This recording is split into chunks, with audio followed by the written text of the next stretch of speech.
Here we go. The final episode of House of the Dragon. Season 1 is upon us. You know who it is, the Don Tony Teflon. I'm back at you, rocking with my people, the usual suspects. You know how we do. As always, rocking with me is the one, the only Phil the Issues guy. Oh, I am muted, which the world celebrates. No, I'm great. It's great to be here, Tony. Great to do this again for one last time this season, even though we will be talking about it in the off season as well. But great to have everyone together, and we got some fun guests today. We do have some fun guests with us today. As always, all the usual suspect member will be here. But right now, we have the one, the only Gray Area is in the building, rocking with us. Hey guys. If you missed it, we did a live stream earlier in the day on my channel, and now we're over here. And the live stream on my channel was about episode 9, and it was me, Tony, Phil, and Quinn. And now we're about to talk about the finale. Yeah, we definitely want to pop it off about this finale. We're going to talk, no spoilers, all right? So you don't have to worry about that. Just what we think is going to happen. Gray has not seen the episode. There were no screeners that was given out to people. So other people haven't seen the episode. Everyone knows, yes, the episode did leak. But certain people have seen the leaked episode and stuff. But we shall see what's going on in here. As always, Bridgeford will be in the building rocking with us soon. But he has some things to do real quick. Let's say what up to the people who are here right now rocking with us or chilling with us. We see the one, the only Jackie C in the building rocking with us right now. Mary is in the building rocking with us. Anna from Red Lipstick Club is in here rocking with us right now. Much people. Too many. Not too many people. Too many shows. One Journey is in here. Chicago May is in here. Santivia Major is in here rocking with us. The Sea Snake is in here rocking with us. Everybody's in here. David Lightbringer is in here rocking LML, with us. yo. Good looks for everybody out here. See, we're going to talk about this. We're going to break that. Antoine, thank you so much for the super chat. Good to see you, buddy, Antoine. I don't know if I could. Is it super? And thank you, AR, for subscribing to the channel. We appreciate it right now. Super chat says, breaking news, Team Black on the front lines. And that's what we're going to see tonight is Team Black. I think that last episode was all about the Greens. And now we're going to talk about the Black Queen and everything else that goes on with it. So in dealing with this, the trailer, that's what we're going to go by. Oh, but as always, let me just say this so you all know. Celeste Baratheon, thank you for the $1.99 super chat. Let me just say this as always. This is a call-in live stream. The numbers across the crawl on the top, 781-990-8509. Make sure you call in and let us know exactly how you feel. And if you have any questions, please call in there. If you're afraid for your voice to be on there, you can also leave a text message and we'll read the text message. Tony, right? I feel like we're in Vegas with all these bring. Yeah, slot machines. I know. You big money. Because we're hitting. Because Shanice S. just subscribed. Welcome to the family, Shanice. Truly appreciate you rocking with us. All right. Gray Area, as a guest, what are you looking most forward to on this episode? So I've read the book, so I know where the story is going. I know we're about at the point where the dragons are about to start fighting each other. So I'm looking forward to seeing like the CGI of a dragon fight. Looking forward to that. Hope we see. I know we're gonna see that because that's just what's gonna happen. Basically, if you read Fire and Blood, then you know. And we're gonna see dragon on dragon combat, CGI, full style. I don't even know if we'll see like dragon on dragon combat, but I really, really, really hope to see a lizard baby. The lizard baby. Phil. Yes. What do you look forward to soon? I mean, this is a slippery slope to talk about because if anyone's the bad drug pusher that made it sure that the usual suspects saw this episode, I'm going to blame myself.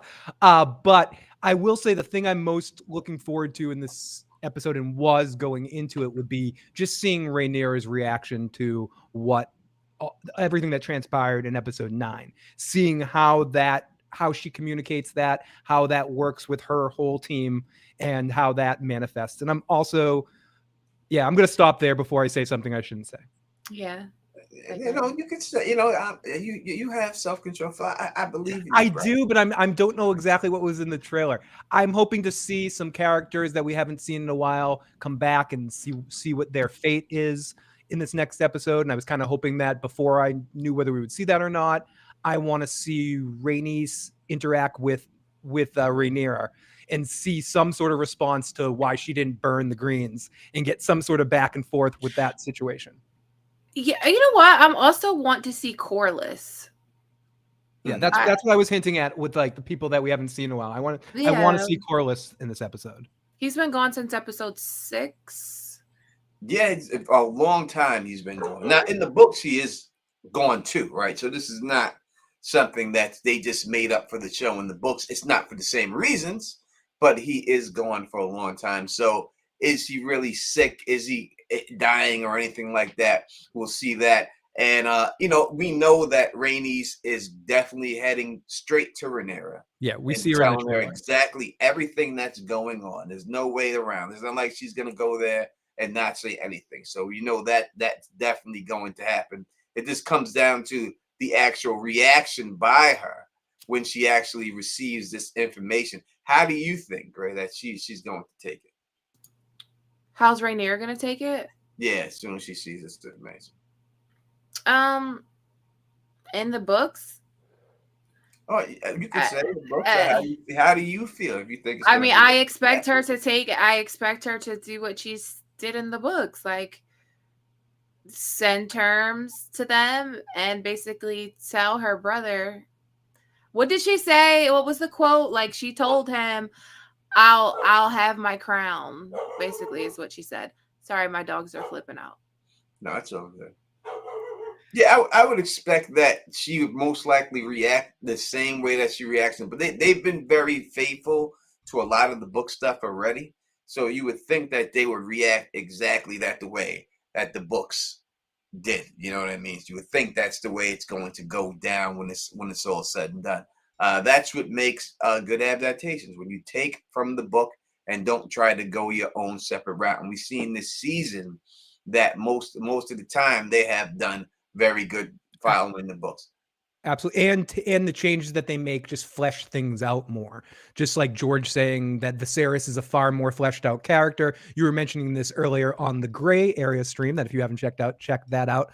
What he might be more excited about writing. He mentions in that blog post that watching the show makes him want to go back and completely write about Viserys's reign based around Patty's performance. Tony, we do have our first voicemail of the evening from the wonderful Jenna. So this is from area code 609, Jenna. Hi, Tony. Hi, Phil. Hi, Gray. It's Jenna. Okay, so I always get so starstruck whenever I leave a message. So I guess excluding tonight's episode, what's the biggest character change that has made you go for better or worse that you liked or didn't like? I have a lot of thoughts about Damon, but I'm excited to hear your thoughts. Okay, bye. We're gonna save that laugh. Yeah, we'll start with you, Phil. We'll go with that. So what are some of my favorite character changes that they've made? Yeah, I, in general, for better or for worse, she said. So either the ones you liked or didn't like. Okay, for better, I like the fact that they set up a dynamic friendship between Rhaenyra and Alicent. I think that makes the problems that they're having future on even stronger. Some of the stuff I don't necessarily love. I'll have to think about that for a second, because there's stuff that I like the way it was perceived, and then there wasn't good television or not good television. And I think for the most part, this show's been good TV. And I believe Gray was talking about this in her stream too. Fire and Blood's very much coming from a lot of different narrators and a lot of different people that having different perspectives. So I don't think so. Any changes that we necessarily see aren't necessarily bad things. They might be really what happened, and we're just actually seeing the actual facts of it. I wish they kept Rhaenys's hair dark. Mm-hmm. You know what? I agree with that. I understand why they wanted to do it. They wanted to make you aware that she was a Targaryen. But see, you know how you get around that issue is if you do the purple eyes, right? Yes. If you do the purple eyes, you can keep the hair dark, right? And then you don't have to worry about that situation. Then you know she's a Targaryen. But they didn't do the purple eyes for whatever reason. I don't know why. They didn't do it. So they had to try to they didn't want people to think, oh, is this person a Targaryen or not? This is how you know whoever has this hair is. And they're the only ones who has this color hair, which I would have want them to do a more silver hair than the white that they did. They should have did a silver hair. They should have did a silver hair, and they should have also done the purple eyes without a shadow of doubt. There's no excuse to me, them not doing it, especially when I see it in The Witcher, and I see how good it is on The Witcher, that there's really no excuse for them not to have pulled off the purple eyes. They should have definitely done. And how about you, Tony? What are some of your favorite changes from the book to screen, and what are some of the things that you don't enjoy? The number one change I would say that I agree that I like the best is that, you know, the king Viserys, I didn't really care about him in the books whatsoever, but I think Patty Constantine, we just talked about a little bit. George R. R. Martin said this is a great thing that he's seen. I agree with George on that. I think he just did an amazing job playing this character. Yeah. I did not like him in the beginning, the first couple episodes, but he grew on me. You know, time and time, I thought he was an incompetent king, especially when they showed him going to hunting, and he couldn't even stab the deer. He had them holding it while he was like stabbing it. Yeah, can you do it again, Your Grace? Another one. To the left, Your Grace. To the left. Yeah, like he couldn't do anything right. You know what I mean? But I think that when they got him right, they did get him right. Later on, he grew up. I want to say what up to Christina the Sphinx. Oh, I see her in the chat. Jesus. Yeah, Tony's been struggling sick for a little while, playing hurt. For a while, I've been sick. I mean, Jesus. Hopefully, it goes away this week and everything else. So that would be my number one change that I liked. But I would have rather, again, this is what we talked about. The damn purple eyes to me is very important. They did it in The Witcher. I don't know how they could not pull this off or anything else. We got a super chat from Roscoe. Let's put that up on the screen real quick. It says, thank you for the super chat. Truly appreciate it. It says they need to get a hair consultant for this whole series. We need a master of wigs for this joint. I 100%. I don't know what happened to Grace. She dropped off for a second. She'll be back. Yeah, she probably had some technical difficulties. Yeah, she tried to take care of the dogs. She said the dogs were barking, so they probably had to go out real quick. But she'll be back. So I agree. The wigs were a little shaky, without a shadow of a doubt. The wigs were shaky. Yeah, I mean, especially when you dealt with the young black girls. They looked like founding father wigs in the beginning. They did get better when they aged them up. But as for when they were kids, those wigs were bad. I don't know who they got working on them wigs, but I would suggest they get a black woman to do it. You know what I mean? And that's just point blank. I would hire a black woman to do those wigs on these people. Someone who actually has experience of doing wigs all the time on people. So that's what I would do. The wigs were definitely a little shaky. The costumes are great. Yeah. So someone just said that in the live chat too. Emily Christina, the costumes are fabulous, but the wigs are awful. Yes, yeah, I agree with Emily Christina 100%. The costumes are great, but the wigs are disgusting. Not all of them. I mean, but Damon looking a little elfish there at certain times. And then they randomly had the Damon short hair in the middle of it for some reason. We're giving him the 80s Rod Stewart hair for a second. But Red Lipsticks Club in the live chat says facts about the wigs, Tony, and why so curious also says, yeah, the wigs are absolutely atrocious. And it especially coming from the theater world and knowing that wig masters exist, I will second that as well. We do have a few more voicemails. This is area code 623. What's up, guys? I am not fully caught up on the books for referenced, but based on the trailer, and Tony alluded to this, it seems like when Rhaenyra gets this news, she seems like she might even be willing to just let Aegon have the throne. And it seems like Damon is the one who talks her into challenging for, her spot on the throne. So my question is, what role do you think Damon is going to have in escalating this to the Dance of the Dragons, and how much will Rhaenyra push back on that? Well, thank you for the voicemail. Truly appreciate it. I think that when you look at it, what did Damon marry her for? Did he marry her because he loved her, or did he marry her because he wants to find his way on the Iron Throne himself? I think we have to ask yourself that question. What do you think? Do you think that he loved her or not? Now, when you get that decision, if he doesn't truly love her and he did it for the Iron Throne and she is trying to say, maybe I don't want to do this, he gonna push back on it. Yeah. Because that's what he's here for. He's gonna be like, nah, that's not part of the plan. You gonna sit your ass on this throne no matter what. We getting this done. That's why I came up in this piece. What do you think, Phil? Yeah, I think it's the first time that they are at conflicting points. I think we're going to see that in the next episode, beginning of the next season, that kind of stuff, when we see maybe if they're not both on the same page, how that affects him is because like Tony said, it's not about the chemistry or whatever chemistry he had with his niece or something, and how gross that is to even say. But it is about the fact that drunk in Viserys's hall after embarrassing Rhaenyra or trying to embarrass her in the whorehouse and walking away from it, people think he got imped. And I think he didn't need to have sex with her in that moment. It was about knowing people saw him and he walked away.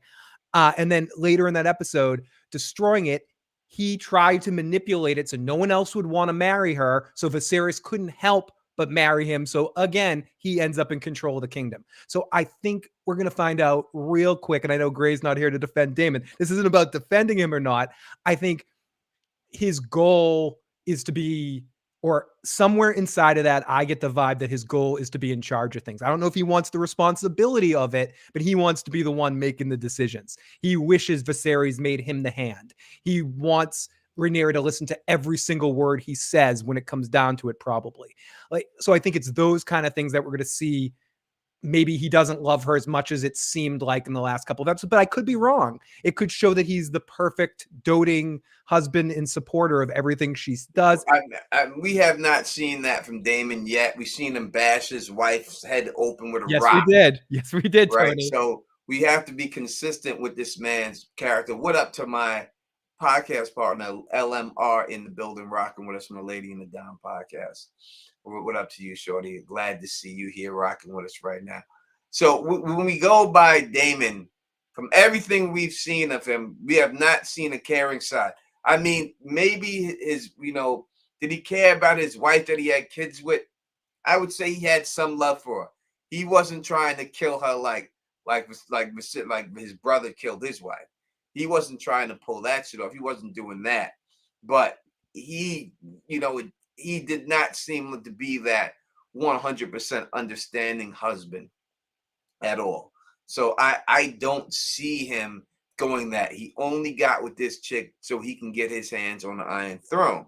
And if she is going to be like, I don't want the throne, it's not worth it, then I could see him 100% pushing back on it and just be like, nah, it can't rock. I mean, there's a chance he could go, hey, let's go to Pentos and leave things and go back to where he was before and try to live a different lifestyle somewhere. I don't particularly see that in Damon at this point, but we'll have to see. I mean, it could honestly go in either direction at this point, depending on how it's going to feel when they both find out the information from the last episode. Yeah. Also, so dealing with, as we're talking a little bit about the past episodes and everything else, do you have a favorite moment from all these episodes? Have you been able to figure out a favorite moment yet? I think it's pretty. it's like asking me. Yes, I do think I have a favorite, but it's almost one I have to strike out a little bit because it's the obvious one: the Viserys entering the throne room, walking down like That like has to be it. That's mine too. I that. mean, it I has mean, to be, that's what I'm right? saying. It's like who's the best Beatle or something like that. We all know it's John. Let's just talk about the other. I know Paul, guys. Stop. I'm a Paul McCartney guy, but we all know John Lennon was the best Beatle. But it's you kind of know at a certain point in time. Paul McCartney stands are going to kill me right now eventually, but basically, yeah, I think it's that scene. Besides that scene, some blah blah blah, something with Damon. Yeah. People say false. It's the combination of the both of them. I'm sorry, Beatles fans. Ringo, we got Ringo. No, John, no doubt. False Paul. Sorry. No, yeah, I agree that when you look at what happened, that truly has to be. I mean, what else could you put there besides that? Yeah. That would be the best scene. I mean, I'm trying to think of what else could you say. I mean, could you say the Battle of the Stepstones? Maybe, but no, because unless you're somebody that like Kramer says, I really like denying myself things because you don't actually get the payoff in the end. You just see Damon walking out with the head. Maybe if they had Damon cut the dude's head off and we actually got to see that moment of the crab feeder just getting his ass kicked like really quickly, even if it was just like, hey, crab feeder. And then he grabs his head. I needed that. They should have showed him. I mean, the way they showed him kill the Valyrian, there's no doubt that they should have showed him kill the crab feeder. Aubrey in the live chat says the crab feeder scene just for me. It was a great scene. What scene from the crab feeder? I mean, the whole thing. I mean, when the dragon stomped the guy, that was amazing scene. I thought that was a great and funny scene when he did that. The battle itself was good. Vaemon in the throne room, screaming like yelling, "You those kids are bastards!" and Damon running up behind him and cutting his head off. I thought that was a very good scene. Yeah, the well. Vaemon stuff was very good, especially the way he wasn't having it in the end, and he just had to. He went out in a really awesome way. I definitely could see people liking that right there without a shadow of a doubt. It would have to be like I thought the battle, Corlys in the battle, I thought was the best. I thought he did the best work. He was doing the most work in there, and he was doing his thing. But the Damon scenes, avoiding the arrows and doing all that, and the reveal of the other dragon, with Laenor and his dragon, that was always a good thing. We are joined by the one, the only other podcast member. We're still from the usual suspects, Bridgeport. What's happening, guys? Can you hear me? Yes, sir. Sweet. I know you guys are saying like the series walking up to Damon, but I'll just similar. That's a great scene for the same reason. I just love the dinner scene where he gave that speech, and then the family actually came together. So it's a similar reason, just the love. It was awesome. Yeah. I don't know if we could really see anything else like from them. When you try and look at other scenes there, best scenes of the season. Do you have anything else besides that? We're saying the Battle of the Stepstones of the crab feeder, but it was really good. That one was fun, but it was really unrealistic. So it's kind of like, I don't know. I liked it, but it was kind of like that wasn't the best scene for me. I'm gonna look through my clips. I don't know off the top of my head. Yeah, well, I'm trying to think of what would it be, and you know what I mean. When you start thinking everything. Thank you, Mandy, for subscribing to the channel. Welcome to the family. The Last Supper is what 1998 champions calling it. I agree with The Last Supper. You know what I mean? I think that is the best. Maybe the scene when Alicent tries to stab Rhaenyra, that was pretty intense. From a book reader perspective, you know how like I heard you guys saying in the beginning of the stream, I was sort of listening to, or Gray was saying how, yeah, it's written by Maesters, blah, blah, blah. We don't know exactly what happened. So something like Laenor, that revealed to me, because for the most part, we know what's going to happen in this story, right? We've read the books, we know, but it's these little twists and the story coming to life. Like to me, maybe that's a change from the books. I don't know. In my head, that's just me understanding the books better. So that reveal it really made me feel happy because he's like the one person who got away from this whole stupid ass dance. So that one made me really happy. Shout out to Laenor. Yeah, you know what? That was a great reveal. Mm-hmm. No one who read the books could have ever seen that coming. Exactly. Nobody, right? You didn't know, and there's not going to be many things like that for us. Right? There won't be many things that we don't see coming because a lot of it's obviously coming from the books and everything else. So yeah, to me that was great that the way that they handled it. Because in the books it makes that they make you believe that he was murdered and that Damon had something to do with it. That's the way they push it off to you. We're all just debating who murdered him. No one did. No, he just ran off with his boyfriend and just bounced and gave it all up. And that was it. Like I said, Kristen Cole should have got with him. Because that's what Kristen Cole wanted Rhaenyra to do. He just got with the wrong person. He shouldn't have got with the wife. He should have got with the husband. And he could have been all right. He could have had his dream. And he could have sailed off to the 7 seas and everything else. I'm getting confused by the episode. I think it was in the last episode had a really good scene because I'm into feet and like she's got some really hot feet. Allison. Oh, that was your favorite scene, the feet? No, I'm just kidding. No, I know. No, listen, Bridge, you can tell. You can be honest. We're in a safe place here, Bridge. Can I actually say I know a lot of people are happy about there being like less nudity and whatnot in the show.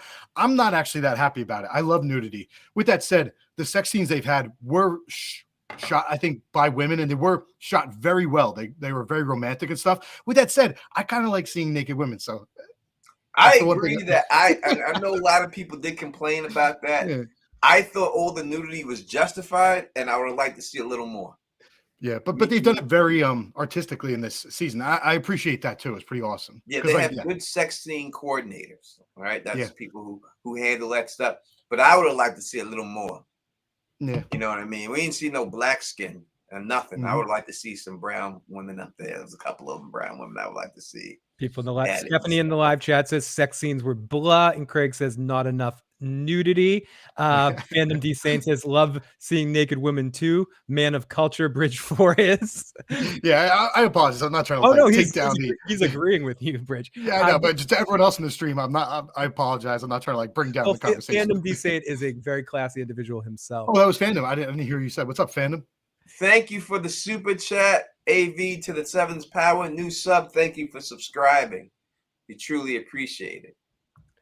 And if in case I seen people looking in the chat and I seen people using the emojis and people saying, hey, how do I get a gray area emoji? Because there are gray area emojis. There's you guys emojis. There's also Bridge 4 emojis. There's the whole Direwolf City emoji. How do you get one? If you subscribe, if you become a member of the channel, you get access to all those emojis. So you want to get to all those emojis, all you got to do is become a member of the channel. Andrew Beckner, thank you for the super chat. May I ask you a question? Yep, go right ahead. The whole Allison and Larry's thing. She knew that was happening. She was using that as a form of exchange currency. Yes. Is that how you yeah. Yeah, that's how I took it. Yeah. The way she turned her head, the way she flexed the feet in those moments. This was a quid pro toe situation. Definitely quid pro toe. As I was saying on my stream. Quid pro toe. Definitely a quid pro toe. It says, so I didn't call in, but I know y'all got lots to get through. But a piggyback on what Bridge said, Laenor dipped, but do you think he'll ever be back later after knowing what happened? So this is something that we would not know, because this doesn't happen in the book. So from what we have seen, do you think that it's a possibility that he comes back during the dance? I'm afraid to answer this because the way I'd want to answer it, I sort of allude to things that happen in the future. My answer would be like no, but yes, there's a way I see him coming back, but not in the way of him like replacing other characters that are in the story that we know of. I see a way for him to come back in his own form that just didn't appear in the books, but we could see a potential shot of him. And we got a new member, Stephanie Monroe. Thank you so much for becoming a member. Welcome, Steph. We truly appreciate that. Yeah, I could see him doing it. I think he was number one. The actor who played him is amazing. Yeah, amazing he is. So I would love to see him come back just because of the guy who's playing it. Yeah, he's so I could definitely see that going down. We do have many voicemails. We'll get to them. JC Weiler, I saw a couple of your comments in the chat, and I heard that you left a voicemail. Please be honest. Did you leave any spoilers for episode 10? Because I want to know. I want to know whether I should play your message or I should listen to it. I think I'm going to listen to the messages first, just to make sure there aren't any, because I want everyone to know you are in a safe place for those spoilers if you haven't watched the episode yet. This is area code 214. Hey y'all, this is Mariah and I'm calling from Dallas. Thank you, JC. So I guess I just want to make sure that I'm not tripping. So we watched Damon try to groom his niece. We've also seen him kill his wife and just do a whole bunch of other terrible things. But I still really like the dude. However, I feel like Aemond is just the most evil, bitchy person, and he hasn't even done half of the things that Damon has done when I think about it. Am I tripping, or does everybody else kind of feel the same way or give Damon passes for the things that he does just because he plays it more cool? I'll pass this over to the other guys, but charm is a hell of a drug. What do you think, Rich? Yeah, 100%. There's another guy actually, Sir Adam. I don't know where he was from, but there was a Sir Adam that was sent down to the Stepstones when Damon read the letter that Viserys was going to send help. Damon got pissed off and just started beating Sir Adam. Like, Damon is a madman. He's a psycho.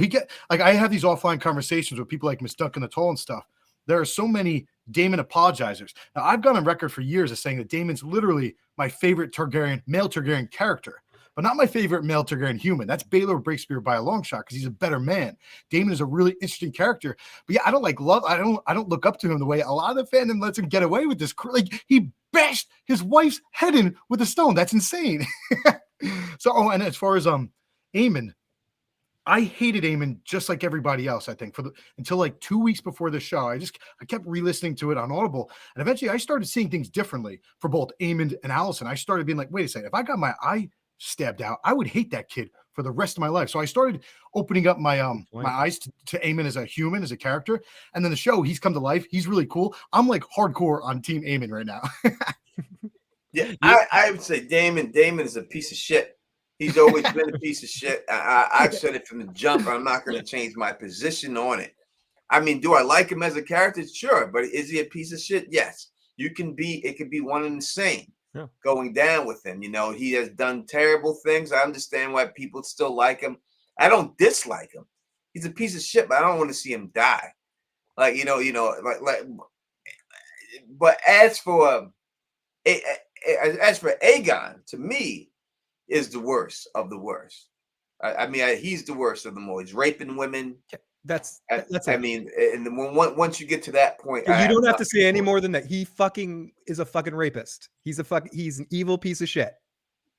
Done deal. To be fair, it is technically hearsay. We haven't seen it, but I'm with you. I'm on board. Yeah, exactly. It's implied that he is. It's implied anyway. And it's implied, allegedly.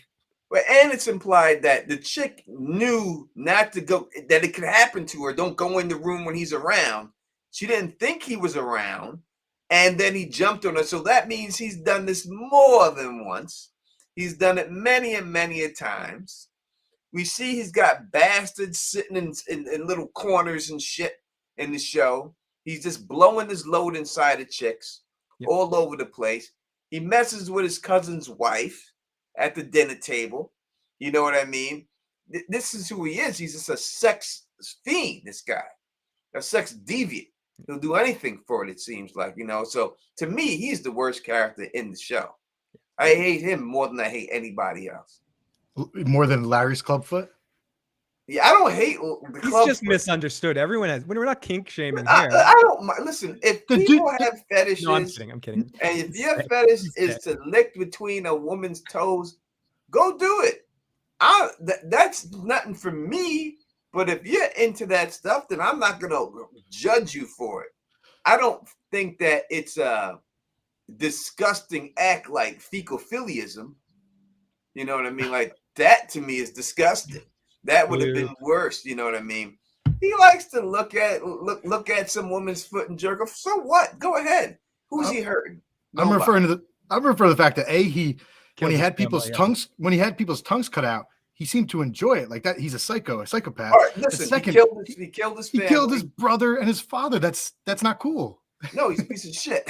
Yeah. Also, but I thought we were just saying because of the Sexual no. provocation. No.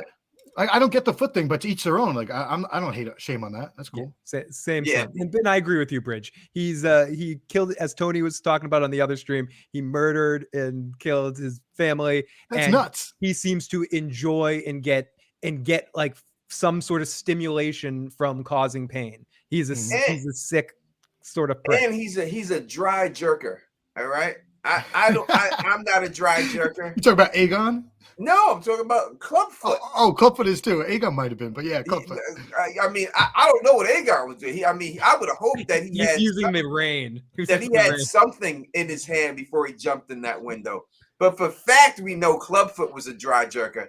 He didn't have anything in his hand. He just went and didn't spit in his hand, no nothing. You know what I mean? He just put his hand in there. I'm not that type of jerker myself. That's not my type of jerk. You know what I mean? I have a different style. You know what I mean? But I can't do that myself. But he's definitely a dry jerker. I don't like dry jerking. That's not for me. I'm going to give a shout out to Sir Hugh of the Vale. I think it's the same actor that played Sir Hugh of the Vale. He's a guy who in Game of Thrones, Gregor shoved him through the neck during the joust. He's playing Tywin Lannister and Jason Lannister. Yeah. I don't like him as a human. I don't like him, right? But as a character, he's one of my favorite characters. He does so many funny things. So it's like during the wedding feast when they like introduced Laenor, he's walking down, everyone starts clapping, and and it was Jason Lannister at the time. He goes, just like looks up and rolls his eyes. I crack up when I see him. And also in the last episode, the Green Council. Okay, I want to make sure I'm not.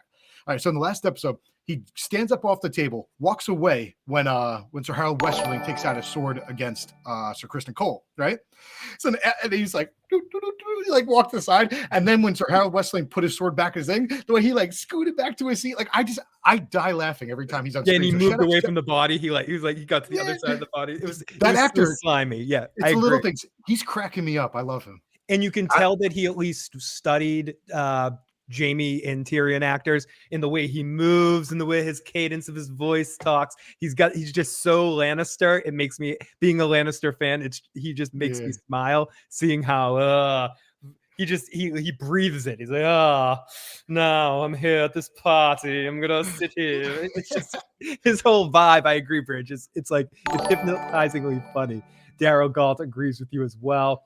Let's get to this super chat while Tony is away. Pink Leslie Reviews says, Clubfoot is like, put the lotion in the basket, Clubfoot. Yeah, he needs somebody to put the lotion in his basket. Thank you, Pink Leslie, for that super chat donation. We really do appreciate it. And Tony, let me know when you're ready to go to another voicemail. Yeah, let's do it. Okay, this is from area code 702. Thank you, Tony, Phil, and hey, Gray, love you. So She'll be I back. want to know what you guys wish was explained during this whole season that seems like it may not, basically that it will be left behind moving forward now that we're into the dance, like things that maybe weren't explained or answered. For me, it's like, what truly made Viserys not trust Damon? Like, was there some kind of brotherly, something that happened in the past, or was it just Otto? And also, like, what was Alicent's mother like? Why did it always seem like Alicent felt compelled to do things that Otto wanted her to do? And what was that whole nervousness? Like, what was their relationship? Thanks so much, guys. So what things do you wish that, since the season's over and we zip through some stuff, what do you wish was going to explain more? I think one for me isn't not as relevant now because the character's dead, but I would have liked to see Lena connect with Vhagar. I would have liked to see how that all happened when finally Vhagar becoming somebody's after a while. We got to see, I think they saved it to show us the scene with Aemond and kind of have it be a big scene in the first time we see that. But bond was the word I couldn't think of. But I would have still liked to see her bond with Vhagar, considering how cool that would have been just to see. But that's probably the one for me. For me, it's Criston Cole, the fight. I had been under the assumption that there was a reason why he fought. I thought maybe he was sticking up for Damon or something like that. but they just sort of left that hanging. He killed the guy, and then nothing happened to him. He was just sort of pardoned or whatever. And also, not only him in terms of the fight, but what about Damon? Damon was right next to Rhaenyra when the fight kicked off, and then he was just MIA. Like, where did he go? Why did he separate from Rhaenyra? So that whole thing, the fact that they left that hanging, to be honest, nothing really stresses me out. I don't actually care. But if there's something, I would say that's it. Yeah, changes that I didn't like. We're talking about changes you didn't like. Is that what they're saying? That was the question. Changes they made, or not necessarily that you didn't like, something that they might have gone over with time jumps that will never be dealt with again because the dance is going to start. So you can't really deal with it. I would say they didn't show a good enough relationship between Breakbones and Rhaenyra. You know, they didn't show any attraction towards them at all to make you think that next time you see them, they're going to have all these kids together. I thought that they rushed that and they could have did that. And I know that the time jumps for people who haven't read the books, it was difficult. I spoke to people and they haven't been able to keep up with it, and they're not following it because of it. I understand why they did it, but I really wish they would have slowed it down and maybe did 5 seasons instead of the 4 they planned, and took their time on this season and showed a couple of things like that. More that would be the number one thing that I could see.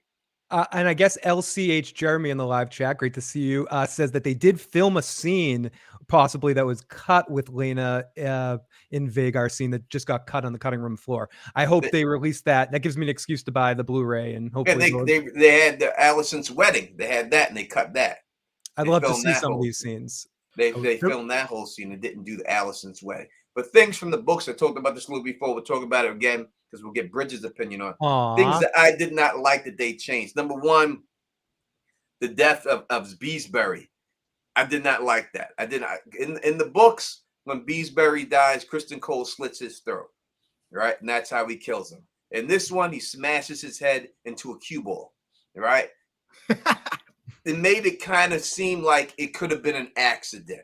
Yeah. Okay. In the books, there's no way there was an accident. He did it purposely, and that was a change I did not like. The other change I did not like is Alicent's motivation to want to put her son on the throne. The king telling her in the fever dream and saying Aegon, and that's what he wants, is an excuse for her to do that. There was no reason to have that excuse, because if you read the book, she was down from day one of trying to get her son on the throne. She didn't need that. And that's what they're trying to do, go with it right now. And I don't like that myself. Those are the changes I don't like. Yeah, I actually love that change, because it's like the books are written by Maester. It's not the truth. In theory, this might be the truth. We don't know. Like George R. Maybe they changed it for the show, right. but so I kind of like it, because I just love not hating everyone, just seeing how it just adds to the tragedy of everything. And I'm sorry. I think someone said Jackie said we might have missed a super chat, so I'm scrolling through to see if we did. I don't like. I didn't even mention this in my video because I didn't like it so much. I don't like. Oh no, this is. I don't like, from a just a factual point, Melee's being able to bust through the floor, because that's completely unrealistic, especially for reasons later in the dance that I won't get into. It's just very unrealistic that Melee's could just fly through the floor like that. And B, it's like, wow, Rhaenys killed hundreds of people. I would do it too to escape, but that's kind of like, that's dark. I don't see this super chat. Yeah, I didn't see one. I think it was just a channel membership that she might have saw. But we did just get another super chat from AV to the 7th power, who says, let's get this on the screen. There you go.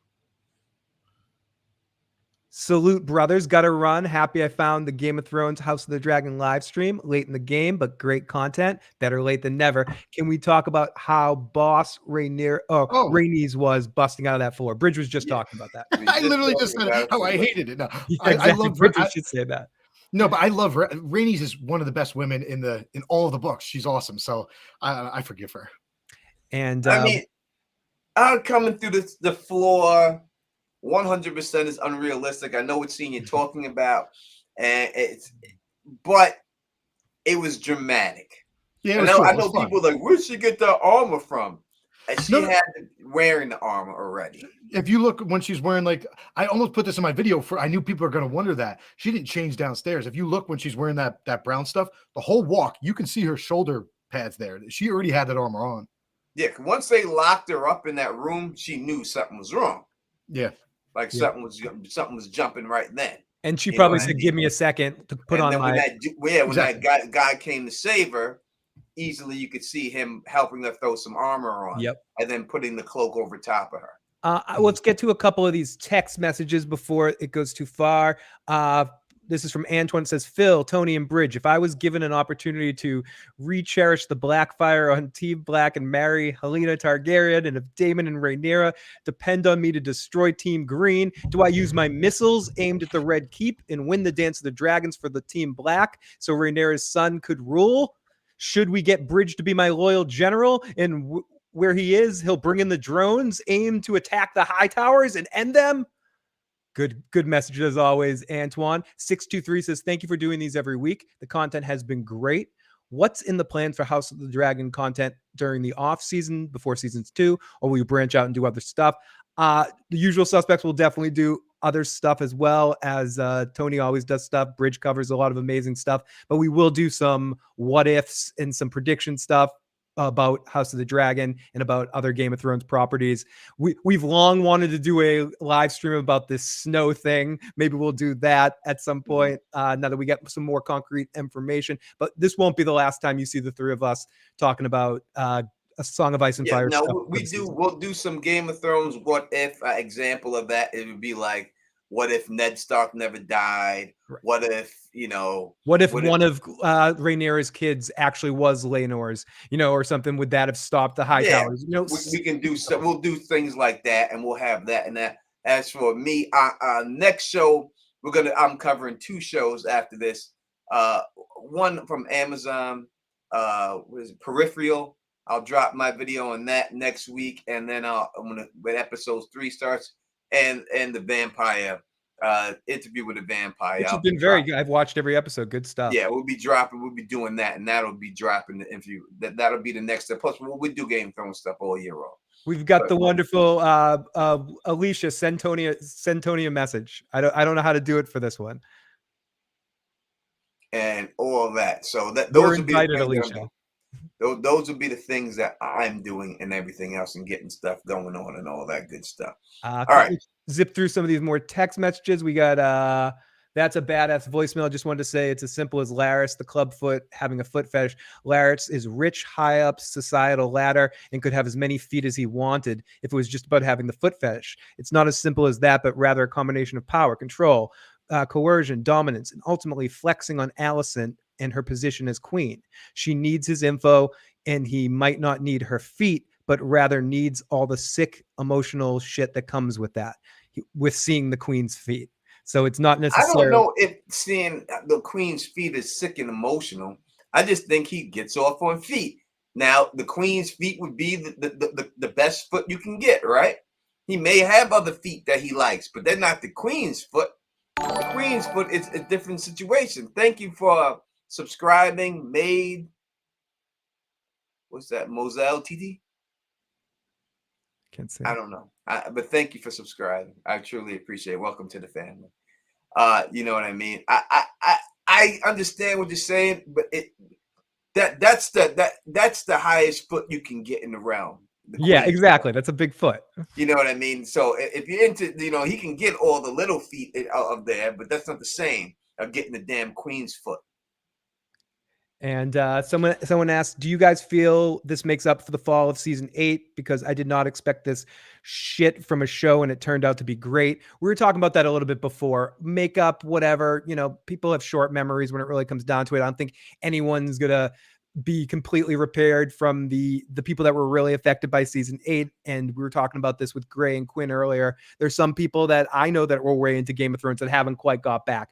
That being said, this show is amazing, and from a quality standpoint, it's definitely repaired that in the sense of the people that have given it the chance. I don't hear many people talking about season 8. I hear people talking about this show. So I do think it has repaired a lot of that. And I know someone like Bridge who thinks season 8 is beautiful and it's just more awesome stuff. But I do think for some people it has repaired that for sure. Yeah, obviously, I love season 8, but in terms of this show, it's like, we can say critique this and this and this. literally every single episode has ended, and I've been like smiling and been like, whoa, yes. Every single episode has been a 10 for me. I like, this is top class television for sure. I've loved this season. I'm very thankful for everyone who put it together. Yeah, I think that the show is just amazing. I think that I like the show. I think in the end, I did a video before this show came out, and it was why this show would be better than Game of Thrones. And I think they're well on their way to being a better show. It's a better story than the Song of Ice and Fire. Now, the Song of Ice and Fire is an amazing story, but it's a big, big, big story. I'm saying to be adapted for a television show, this is a far easier to digest story than everything that's in the Song of Ice and Fire. Song of Ice and Fire is a way better book, but just to be a story on television, it's much, much, much more digestible for people. I think that people will like this when this is all said and done much better. So that's the way I see it. So I think it's going to be I think they've done a great, but I don't know if it's taken the bad taste of Game of Thrones. See, to me, there's two different situations. Game of Thrones is what it is. I was watching this regardless. I'm not one of these people that were like, oh, Game of Thrones ended bad, so I'm not going to watch anything else that comes from that. I wouldn't be that type of person. You know what I mean? Some certain Star Wars shows I didn't like, but I still give every one of them a shot because they're all different. It's like I'm not going to watch a Star Wars movie and say that movie sucked and never watch another Star Wars movie. You know what I mean? I'm going to always give another one a shot. Yeah, that's why I see it. Like, this is an entirely new show. It's connected in theory to Game of Thrones, but really it's its own independent story as well. Without a shadow of a doubt. Do we have a voicemail? Yeah, we have like 11 voicemails right now. We have the voicemail line is keep calling in 781-990-8509. Keep calling in. Thank you for the subscription again. Now, this person, I think, started their message and then stopped halfway through and then had a second half of the message. So let's listen to this. Hey, Teflon. So I wanted to talk on the wig issue because I think it's pretty important. So due to the pandemic, finding natural hair for wigs became super hard to do. That's why both Damon and and then that cut off, and then the continuation. Sorry, I left a voicemail about a minute ago, but my brain stopped working halfway through. Anyway, so one of the reasons that some of the wigs in the show look so bad is because due to the pandemic, there was a natural hair supply that became, like everything else during the pandemic, pretty hard to get. And that's why Damon Targaryen and Corlys Velaryon had such bad wigs. Like, they deserved better, 100%. But the crew on the show was just doing the best of what they had. And I think it's important that we acknowledge that was going on because, some of the... So yeah, basically that's we great call. Thank you so much. 360. I would play the whole thing, but we're the great wig conspiracy. The great wig conspiracy. Do you think this is part of it, Tony? It could be. I can't tell you that it's not. But when I look at everybody's wigs, it's not their wigs. Every one of them is fit it. Mostly every wig is bad. So it could be because of the pandemic, and I guess there was a hair shortage. So, you could have got some horses in that motherfucker. All right. I've seen a lot of people during the pandemic, a lot, especially around my way, a lot of women. And I ain't never seen none of their extensions fucked up. All their extensions was on point. I seen chicks with nails done during the pandemic. I seen everything was regular. So I don't know about if I would go with that. You know what I mean? If those chicks from around my way could get their hair did and they could get their nails done, then I would think that for these $1 million show, they could have got their hair fixed a little bit better. That would just be me. You know what I mean? That's the way I would think of that. And the pandemic didn't stop no girls from around my way getting their shit right. I didn't see no one's hair not pressed right. Everybody's shit was right. Big sample size. And thank you, May Kent, for becoming a member. We truly appreciate it. Hope you have fun with all the emojis. As soon as I reach the next tier, I'll be able to add more emojis, and the next ones will be Red Lipstick Club Anna, and we have a few other. David Lightbringer will be in there, and Quinn from Ideas and Ice and Fire will do emojis for all of them. That'll be the next lineup for emojis and stuff, and a couple of more dragons in there and stuff. But also, you know, what we do already have the LMR Bridge 4 Fill the Issues guide and a whole Daiwo City podcast emojis up in the building already. Now, this is area code 651. Yeah, what's up, Tony and Phil? This is Dave from Nashville. Just calling because Damon is basically my favorite character, and the books makes it pretty clear that he was equal parts wonderful as he is villainous. And I'm just wondering, what do you guys think? Do you think season 1 has portrayed that well? Like Damon's good qualities and his evil qualities? Just curious what you think, and if it's been portrayed to being faithful to the books. I'll let Tony speak and Bridge speak to the faithful for the books, but I would say that I have gotten the feel that we see him, we don't actually see him. We're implied that he smashed his wife with the brick, and then we see him doing a lot of nice things here and there, or heroic type things as well. So I feel like I've definitely seen that he can go full extreme on either side, and then also some of the pride he has with his brother and some of the stuff we see in episode 8 with his interactions with Viserys. So I do feel like they've done a good job showing that. I do know the writer of last episode, I believe it was went out saying that she's surprised that people like Damon at all. And there's been some sort of which from the people talking after the episodes, the writers, the creative teams have, like, why we don't get it. It's almost like David Chase being like, I don't get why people like Tony Soprano. But you know, people like anti-hero dark characters. They like watching them. Boring people aren't fun to watch on TV. I would say when you're dealing with Damon, I don't see the hero that they've shown yet. Only thing I've seen is villain.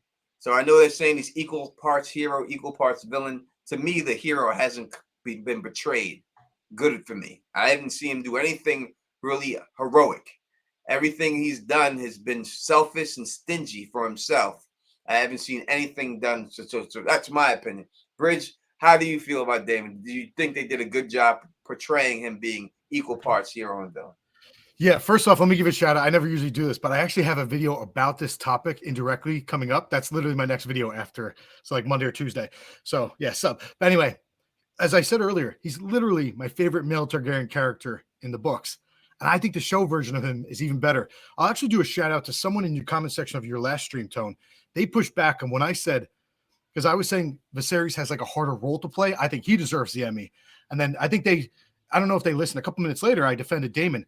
I still stand by that. I think Viserys, he's had a much harder role to play. With that said, I think Matt Smith is fantastic. This guy, A, the writers, and B, the actor, have taken my favorite character and made him even better. So yeah, I think he's been a total home run. The little say it, his little laughs, his body positions, his postures, everything about this dude is coming to life in such a beautiful way that I think to really answer the question is that this is a guy, he's a scumbag. He smashed his own wife's head in with a stone, yet the fandom loves him. So, of course, they're doing a great job portraying him as someone you can love and hate, because people have yet to realize that this is someone you should hate, and everyone loves him. I hear you. Let me Matt Damon. Super chat. Thank you, Andrew Beckmary says, Tone, gotta start loving natural hair goddesses. I love all my sisters with natural hair. If that's what you're trying to imply. Of course I do. I mean, if you knew me, then you know that would be. And we got another super chat, I do believe, from Fritz. Toast to you, my friend. It says good 420. Good time, y'all. That's for Phil specifically. Could I get one shout out to hero type moments at Dragonstone with the dragon egg stealing scene? He handed that over to Rhaenyra, and I looked at that as he was giving her a win. He saw what that would do for her, and I looked at that as a very admirable thing for an uncle to do to a niece. I thought that was pretty cool. You know, you're talking about the bridge scene. when they were on Yeah. the bridge. And he gave her back the egg. Like that was a That's major 'cause win she for her. said, "What are you gonna do? Kill me or something like that?" And then he gave it back. Well, he could have. Because she was like, "Well, I'm what you hate. You want the throne. I'm the one in line for the throne. So what do you go ahead, kill me right now? If that's the case, just kill me right now." And then he was like, "I'll just take the goddamn egg and get away." But he could have grabbed the egg and walked back up. He didn't do it out of oh, I love you, niece. Here it is. There was no goodness. He did that shit for himself. I don't know, because even like the on the beach scene when he, like I said, I think he's someone that people should hate. Actually, let me say two things. First off, like the beach scene when she's like, "You left me, you abandoned me." He's like, "I saved you." He knows who he is, and he felt like by leaving her, he was saving her, and that's also why he didn't hook up, partially why he didn't hook up with her. Secondly, in terms of like I keep saying he's someone we should hate, but that's not true at all. What we should hope for everyone is about the future. The past is always a sunk cost. I always go back to one of the favorite lines in my Stormlight Archives book. What's the most important step a man can take? The next step, always the next step. So it's like Damon's done terrible things in his life, but all we have going forward is the future. So let's see what he can do for the people he loves. Luna, thank you for this $20 super chat. Says, "Thank you, Tony, Phil, and Bridge. You have provided us with top-notch coverage of House of the Dragon with facts and fun. Just wanted to show my appreciation for all you've done." Thank you so much. We truly appreciate it. It means the world to us. And Alicia's totally here for Bridge defending Damon to his last. You know, I mean, it's good to hear, Bridge. It really is, but it's not the facts, and it's not the case. I mean, everything the man has done has been. I mean, I haven't seen the hero, and that's what the question. The question was, did they show him being both hero and villain equally? To me, I've seen no hero. I've seen no villain. Now, I don't think that he's bad character. I still root for him. I don't want nothing bad to happen to him. But everything he's done has been selfish. Everything he's done, only thing he's done that wasn't selfish was pick his brother up and walk him down. When really you could say that was for him and Rhaenyra. Tony, Jay-Z in the chat wants to call you out. Where is it? It says Tony just hates Damon. Admit it. Jay-Z can call up and he could leave that on the line then if that's the case. In terms I of, don't I hate heard you, Damon. I just said I like him. I just said I don't want him to die. I just said that, right? So I don't want him to die. Yeah. I don't want nothing bad to happen to him. But I'm just saying I don't think he's no hero. He's not a hero. There's no hero to him. I know a damn hero when I see him. It's Batman. He's not Batman. So I heard you He's guys. more like Catwoman. Before I joined, you were speaking about. Never mind. I forgot where I lost my train of thought. But anyway, one thing that came to mind was that Damon, in terms of like heroic moves, like he didn't accomplish it, but he tried. Damon spoke. Okay, here's what I was going to say. I think you guys were talking about like, does Damon love Rhaenyra, or does he? And did he love Lena? And you said, Tone, you said like, yeah, he had a love for her. He even vocalized that. He's like, I had feelings for her, but I don't know if it would be like the love with the capital L. And who knows in terms of Rhaenyra as well. I do think his love for Rhaenyra is stronger than that for Lena. With that said, I truly believe that the person he loves the most is not, I don't think it's himself. I think he loved Viserys more than himself. And he tried warning Viserys about Otto Hightower. So that was a heroic thing. And Viserys didn't listen to him, but he was right. He wanted to be Hand himself, but he was right that the Hightowers were pieces of shit. He's seen that. And Viserys and his brother didn't see that. Yeah, but he wasn't saying it for his own bet. He was saying it because he knew that Hightower hated his ass. So he was like, I gotta get rid of this guy. And his brother probably was like, oh, you should have made me Hand. What would you have done as Hand of the King? What have you done to make yourself see that you would be a good Hand of the King, a good advice giver, someone like that? I just don't see how he would ever be good at that. You know what I mean? Mm-hmm. He's not politically savvy enough. He's too brutish to be a Hand of the King. You know, you need someone who's actually smart, who actually doesn't just react and thinks things out. You know, that's what made Tywin such a good Hand of the King, probably the best who ever lived, because he was strong enough to deal with the people there to deal with, but he was smart enough to outthink these lords. I don't think Damon is smart enough to outthink these lords. Hand of the King needs to play kill him. Let's just kill him. Hand of the King probably needs to play the long game a little bit better than is in Damon's bag necessarily. I'm not saying he doesn't have the long game, but he's more of a rash reacting in the moment. Even if he makes the good decision or the or the heroic decision or the bad decision. At least in my impression of him so far, he's not so much somebody that would play the long game that needed for a great hand of the king. So I know earlier, like I jokingly called out the Damon apologizers. I'm going to be a Damon apologizer here. Hypothetical future. It's like part of why Damon is who he is the pain he has from the fact that his older brother, whom he loves dearly, pushed him aside over and over and over. And that's part of the reason he's so broken and why he makes mistakes and he does bad things and why he's become a lesser version of who he maybe could have been. So who knows if his older brother had just had him by his side from the beginning, who knows? Maybe he would have been an incredible hand and an even better version of himself. Yeah, I mean, they probably would have been better together if Targaryen ego and problems and in brothers being brothers didn't get in the way of it. Brothers are usually stronger together. Area code 916. We got a bunch of voicemails to get through. We're going to be on here for another 45 minutes or so, and we'll get through as many of these as we can. This is area code 916. Hello, gentlemen. 916. This is the voice at 916. Oh, yeah. I'm so excited for this episode. I didn't want to spoil it for myself in any sort of way, so I can come at it fresh. But I'd like to ask you guys a question in regards to Mysaria and Larys. They both play similar roles as Master of Whispers. Can you speak to their characters and how far you think they may go without getting spoilery? I mean, I kind of know the details, but if you can kind of give an overall opinion of what you think of each of them. Thank you. Oh, thank you. Thank you for calling. I just love to hear from her. Wow. This makes my day. I would make her voice like my answer machine. Can I have her as my Siri or something? Yeah, that would be amazing. It could do my Amazon and wake me up in the morning every morning.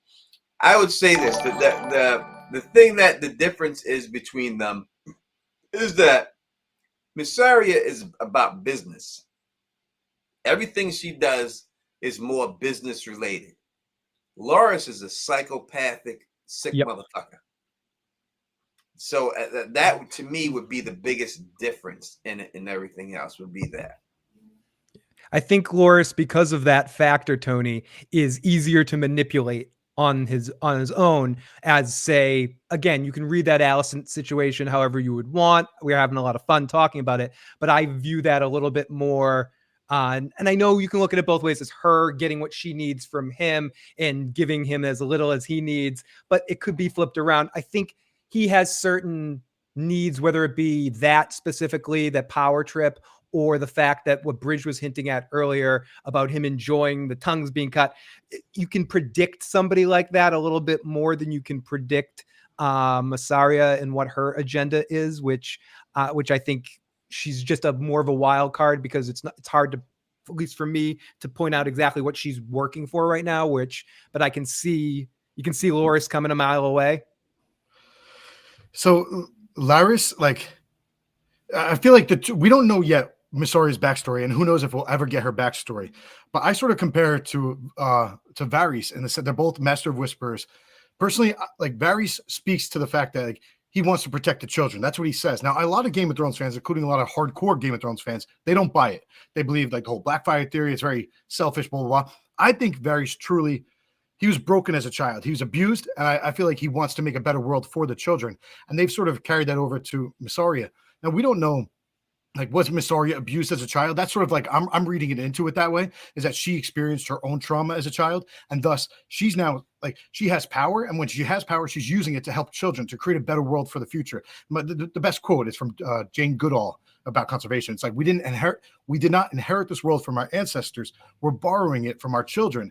So I love that Mysaria is she's got power, and she's living life. She's doing her thing. She's sleeping with Damon. She probably knows he's a rogue and whatever. She's having fun. But at the same time, what's most important to her? It's the common people, and most importantly, even above the common people, it's the children. I find that just totally awesome. Whereas Larry's, he's a scumbag. Very compelling character, but yeah, he's a scumbag. Yeah, straight. Yeah, I thought I couldn't answer that better. Sean left the super chat. Says, "Why is Damon singing to one of the dragons when he has his own?" More dragons is going to be needed for this battle. right? Was that in the trailer? Yeah. More dragons will be needed for this battle. They will not be able just to win with the dragons that we have seen that are available when they do this battle. So there are other dragons all over Dragonstone. Yeah. So he's most likely trying to seduce one of those dragons.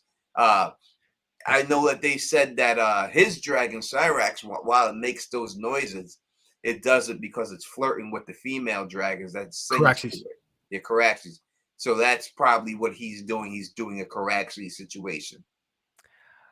This is real quick. I can't highlight it because I didn't sign in the right way. But Marcus Jones says, "Oh no, that's not the one I'm trying to read."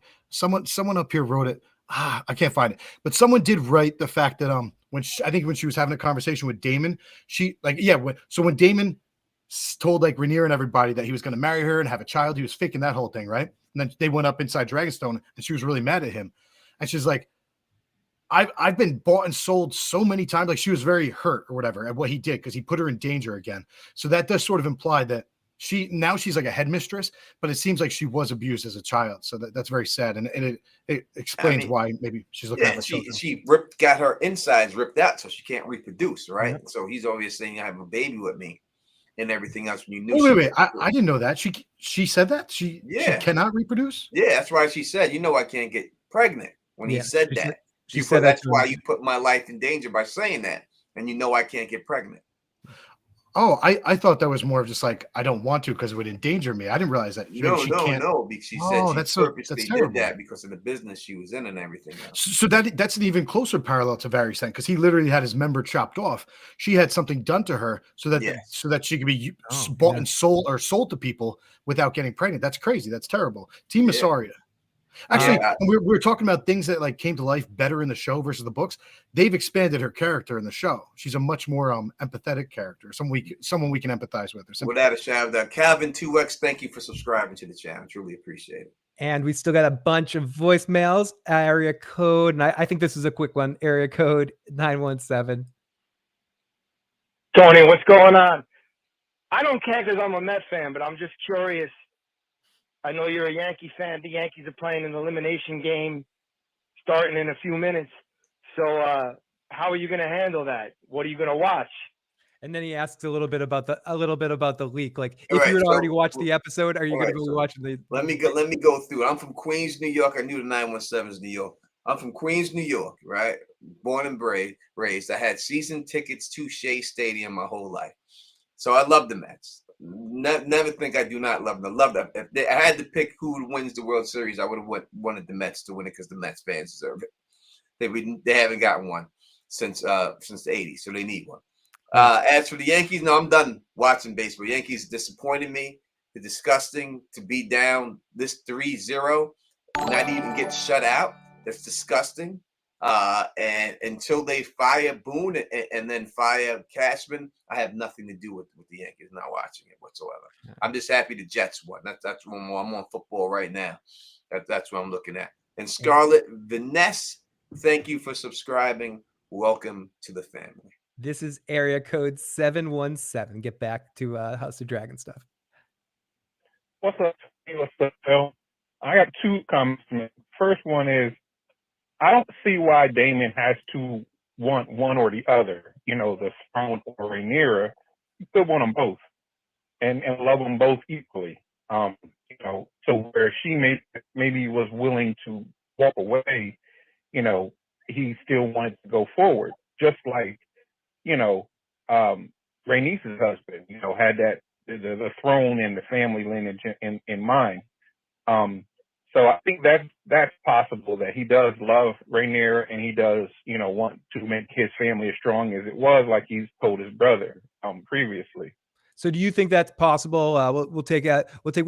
We're zipping through the voicemails as much as we can, but could both reasons be possible, Tony? Could both things be true? What was the reason? I couldn't understand. Yeah, the voicemail is also a little broken up a little bit. Basically, he was asking, could it be simultaneously true? Does it have to just be one or the other? Could he love Rhaenyra and still want control of the throne? Could both things be true? It could be, but it's not. I mean, it's pretty obvious he loves himself. He doesn't love Rhaenyra. When you're a narcissist It's hard. You can't love anyone else but yourself. That's the point of being a narcissist, and that's exactly what he is. You can So no, simulate those feelings he, sometimes. he doesn't love her. He loves himself, and that's the bottom line. He's down with her. He has love for her, but he's not in love with her. That's more, I should say that way. And the other part of the question is nothing to say. It could be dealt with Ravens. Oh, this is a little it's a little spoilery. So area code 859. Hey, Phil, it's great to see Tony and Phil together. Two that I found separately teaming up in the end. I love it. You guys are great. Gray area joined. Well, thank you. The best scene of the season is going to come in this season. I think he wanted. I think we got the pause because we got to give this caller a round of applause for the greatest call of the year right there. Thank you so much. Let's give him to get him. There you go. That's for you guys. Thank you. We appreciate that. And look who decided to come back in here. I'm so sorry, guys. So sorry. Technical difficulties. But I'm back. It's too late to apologize. And just in time to answer this question, Gray. Season finale, sadly, guys. What's your until season 2 with two gentlemen named Blood and Cheese? Oh, what is your favorite scene of the entire season so far, Gray?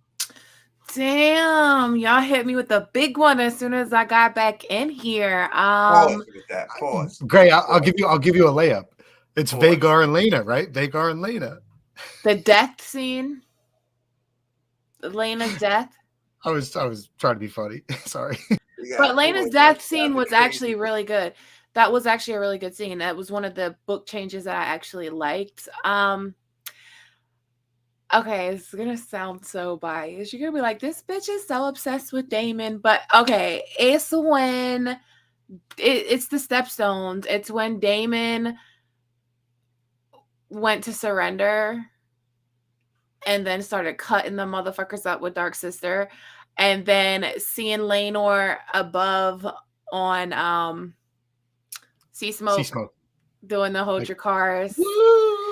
And that was one of my favorite. But it's like there were so many good scenes. Let me highlight the super chats. First one from Kat Duran. Loving your pre-show breakdowns. Thank you so much. And did we get to this one from A.R. Kager? Having not read the books yet, did Damon ever do something so wrong for Viserys for him to be so untrusting of him, or was that Otto's influence? Brainwashing. Yeah, it was Otto's conditioning. Manipulation. Do you think it was that? I mean, I don't know if he's that. I don't know if we can't put everything on Otto. When it comes to Damon's and Viserys' relationship, definitely Otto. You don't think he's done anything himself to make? I mean, the king's not stupid. He sees some stuff. I mean, I think he sees. Look, Damon. Damon doesn't take much serious. Like he is kind of like Jaime, where Tyrion's like, Jaime. I love Jaime because Jaime's the only one in my family that's ever been kind to me, but he doesn't take anything serious, and I kind of feel like that's Damon. Damon doesn't take anything serious. He like when Otto is telling Viserys, "Oh, Damon wants to take the throne. He might kill you for it." And I'm like, no. When Damon was like listening in to their conversation, and Damon's like, or Viserys is like, he doesn't have the patience for it. He doesn't have the stomach for it. Like, yeah, I don't think there's like everything Damon has done has shown him to be loyal.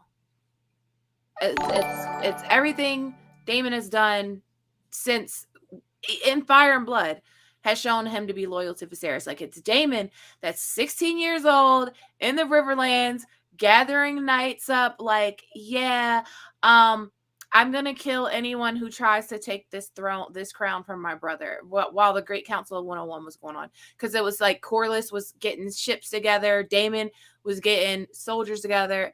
I mean, they lost their parents. They lost their mom really young. Then they lost their dad. So they've only had each other. Go ahead, Bridge. I know you're I dying. just the one I love Damon. Just the one thing I'll play devil's advocate is when he tried, just what's the word, like disgracing Rhaenyra. That was a pretty dirty thing to do to Yeah. your niece. That's pretty gross. It was. And indirectly to Viserys as well. Yeah, I'm not saying that he doesn't have faults, but I mean, of course, if I was Viserys, I wouldn't like him after that either. But I think the question was anything before, like in their childhood, that happened that made him say, "No, Damon can't be my hand." Because I just think he knows that he's not built for that job. It's not a job he's built for. He wouldn't be a good hand. I think he would be. Huh? I think he would be. No, yeah, I feel like Viserys might have been influenced by everyone around him saying that Damon wouldn't have been good. It's like, give the dude a shot. It's your freaking brother, bro. Yes, Phil. Oh, quick question. Unless you guys want to stick on this, but at some point, I'm curious if you guys think, does Otto love Viserys? Like, I think he did love him as a friend. Yeah, I think so. Even with the manipulation, I get a feeling like he has some sort of, I wouldn't say love, but affinity for Viserys in some ways. And when you're that much of a manipulating douchebag kind of guy, like Otto, like he's convinced he's doing what's best for him. Like, yeah. I do think in his warped, effed up way, he probably cares more about him than anybody. Yeah, I mean, I do believe Otto had definitely some respect for him. And, I don't know if it's say love him, but I definitely did that. I know Alicia put a super chat in there. Like, how do you think he felt when he learned that Viserys is dead? Eager and happy. Yeah. Do you think he's eager and happy? Like, okay, now my grandson, or do you think his first emotion is, crap, that's my friend, he's now dead? I think he was probably like, time to put Aegon on the throne. Like, I don't even think he processes any emotions. Like, he seems emotionless almost. Like, I don't even think he had time. Like, they show that scene of Alicent where she's like, "Are you sure?" And she's upset, and then she like jumps out of bed, and then later we see him with the body, or see Alicent with the body, but we never get anything like that with Otto. I would really like a scene with Otto like later in a Game of Thrones where he's contemplating the decisions that have all led him to where he's going. I agree. Phil, we got another one. Oh, Phil paused himself. He'd be back. I'm muted here. We got this one's from a friend in the live chat, LCH Jeremy. What's up, everybody? It's LCH Jeremy here. And no question, really. Just wanted to say what up to Tony, Phil, Bridge, and Gray. And give a big shout out to all of you guys for getting back into making the Song of Ice and Fire content. Again, you guys have all been killing it. And yeah, let's keep this party going while we wait for season 2 to come around. Big thanks and have a good one. Great message, my friend. Yeah, that's a nice comment. I like that. And he's amazing. I see him just like Jackie C. I see LCH Jeremy in every single person's live chat showing love. So lots of good vibes to you, LCH. This is area code 438. Yo, what's good, Tony? What's good, Phil, Bridge? It's your Uncle D from Studio 11. I'm just here at the studio right now. Glad to see you guys on. Appreciate you. Just to let you know. Quick question. Oh, and by the way, Phil, glad to have you back from Florida. Thought you would bring your drinking buddy back with you, but anyways, good to have you back. But let me just say this. The one thing that we all can agree on, I believe, even though the Game of Thrones original series kind of fell on its face at the end, the one brilliant thing I thought throughout was that they were able to take characters that we hated and either give them redeeming qualities or, again, have us shift our opinion, wind up loving people that we hated. That being said, with what we've seen so far in this series, would you not say that the guys that we hate so much now may have some redeeming qualities moving forward? And again, this is coming from someone who hasn't read the books. So I'd like your opinion on that. All right, fellas, be good. I mean, yeah, I would say that you might see something like that from the books, that people do have redeeming qualities. There's no redeeming qualities in Otto or Crispin. Or Laris. I don't know Or if he's talking Laris. about them specifically. Everybody else, possibly. Especially from from the way that they have shown stuff in the show so far, I think it's possible that they could rewrite some stuff and make it like that. Yeah, but shout out to the caller, because that's a great point in terms of giving a shout out to Game of Thrones. When that topic's raised, a lot of people think Jaime, at least people who grew to like Jaime because of the whole Bran thing. But I think even worse than Bran, because I feel like Jaime had a reason to do that, but let's not get too distracted with that. But one that people often forget, which is just brushed aside, is that Sandor, one of the most beloved characters in the entire show, like, Micah, he ran, but he didn't run very fast. Like, he killed a kid, yet we love him. Mm-hmm. I don't love him. Who? The Hound. You don't love the Hound? I never liked that. But he's loved a lot in the fandom. A lot of people in the fandom. A lot of people do love the Hound. It's not one of my characters, but I'll say this: I liked Roose Bolton. He was one of my favorite characters in the show. What? I love Roose Bolton. Is great.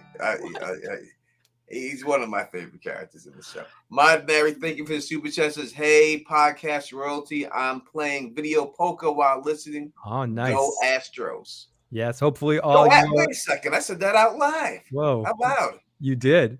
But I hope your all your flushes are suited. Area code 773. Hello, my name is Mike, and I wanted to know, I kind of agree with the Bridge when he said that that the TV show gives you more depth than the books. So can we all admit that Lord Christian cheated Damon and he couldn't actually beat Damon? Damon just was arrogant and got hit from behind. Tell him, Mike. Damon will whoop Christian's in a one-on-one. That's right, Thanks, Mike. fellas. The long night. Absolutely, Mike. So yes, I think you know how the panel feels about that. That's his own fault, though, for being cocky. You could say a lot of different things, but in the end, it was him. Just like it was Oberyn Martell's fault.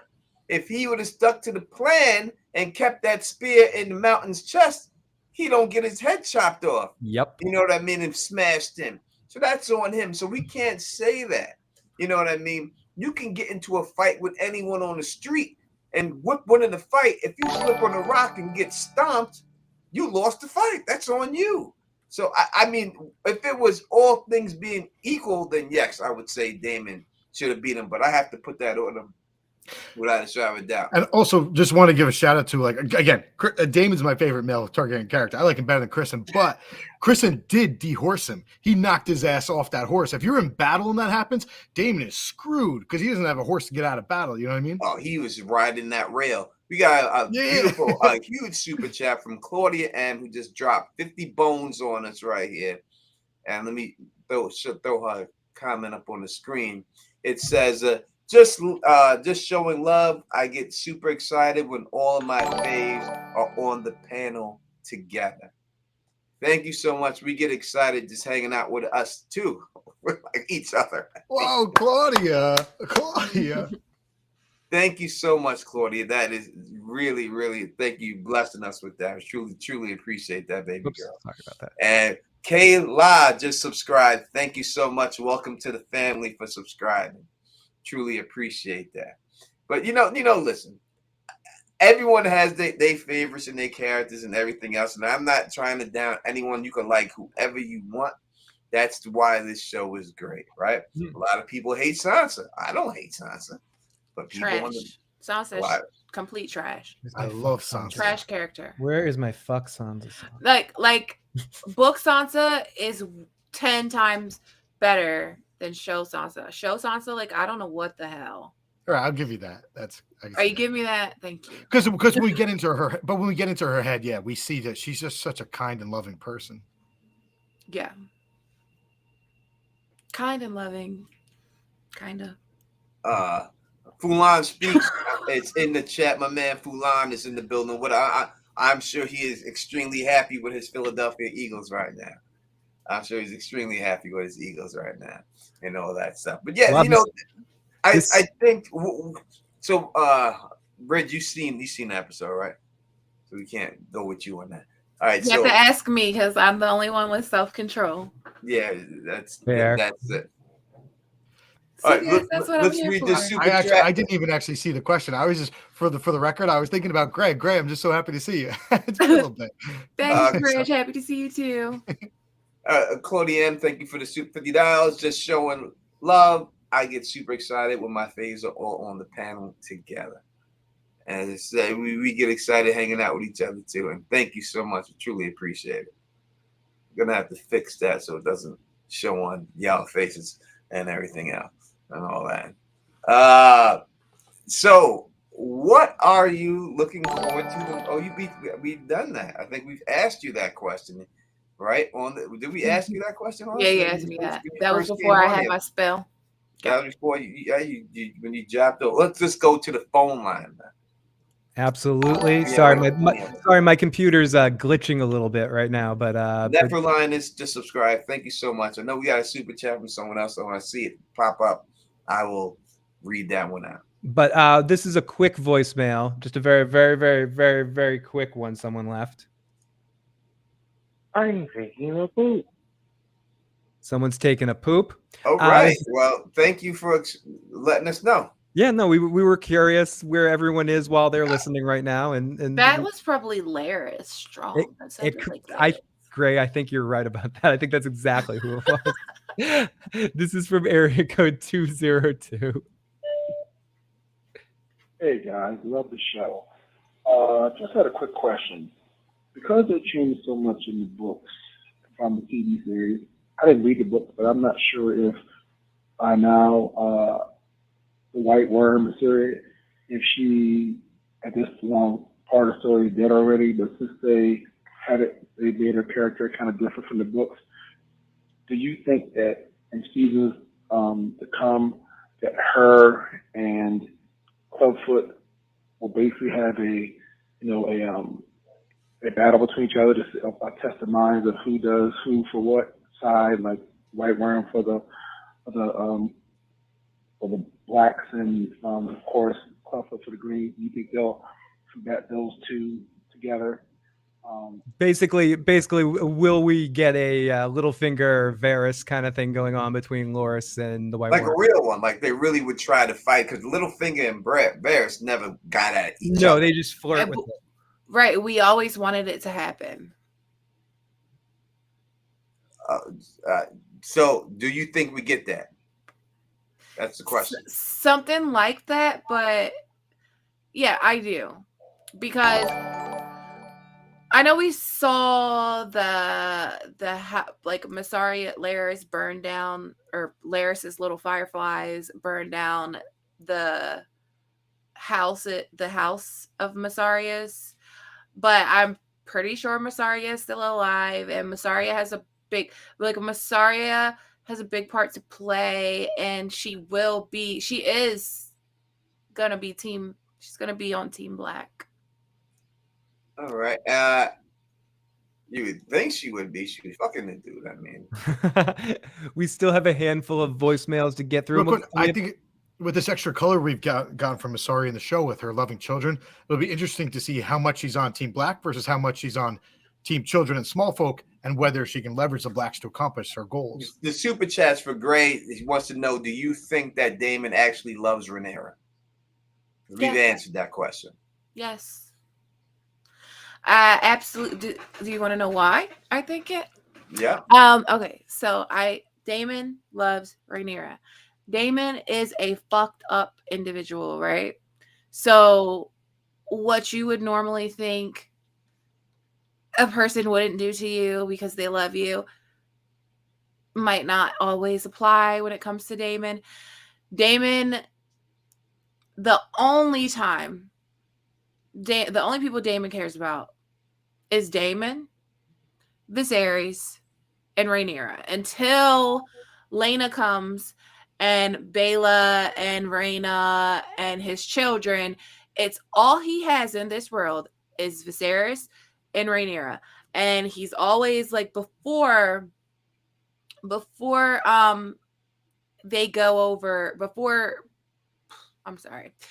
before the series starts, like when Rhaenyra is just a baby and Damon is going like on all these exotic places. Like in the very first episode, we see Damon come back and he brings her the Valyrian steel necklace. But this is something that he's always done. Like he's always brought her all these gifts and stuff when he comes back from all these places that he visits.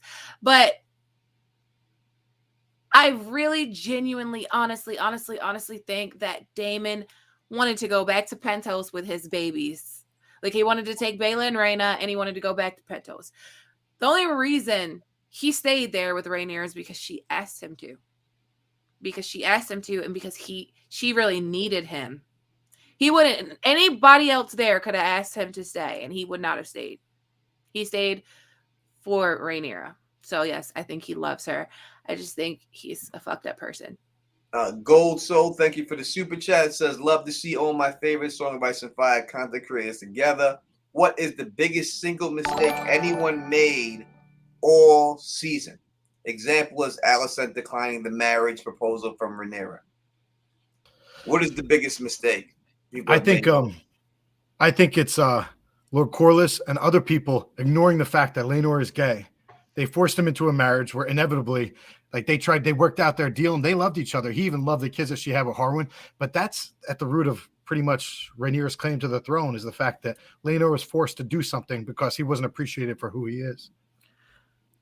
The biggest mistake, I think, was Viserys not marrying Laena and marrying Alicent.